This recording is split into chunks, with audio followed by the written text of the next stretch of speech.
से पहले ही उसमें कई सालों से 100 करोड़ रुपए का घोटाला हुआ है। माइनिंग के साथ ये विपक्ष क्यों इतना ज़्यादा खड़ा हुआ है?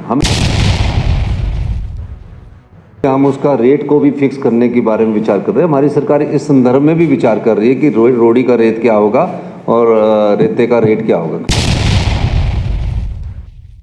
2023-24 में हमने को आपके भारत सरकार के जो फाइनेंस डिपार्टमेंट है उसने हमारी लोन की लिमिट 6644 करोड़ रुपया फिक्स कर रखी है। आपने एक साल में चुनावों से पहले 14,000 करोड़ रुपए का लोन लिया है। ये मैं आपको स्पष्ट कर देना चाहता हूँ। जो माइनिंग है, माइनिंग में कोई भी जगह का अगर लीज होती है, मुझे समझ नहीं आता कि माइनिंग से पहले ही उसमें कई सालों से 100 करोड़ रुपए का घोटाला हुआ है।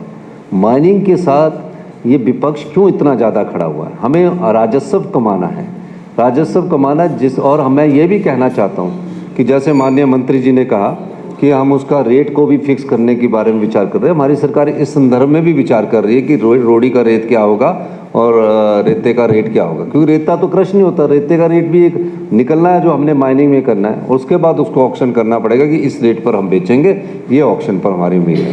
मैं एक और बात कहना चाहता हूँ कि बार बार ये बात कहते हैं कि माइनिंग वालों को नहीं करना। हम माइनिंग वालों के जो लीज है उस पर हमारा विचार है कि हम स्टैंप ड्यूटी लें, स्टैंप की चोरी ना हो। हम स्टैंप ड्यूटी लेने में कोई हर्ज थोड़ी है, उसका राजस्व सरकार के पास ही आएगा।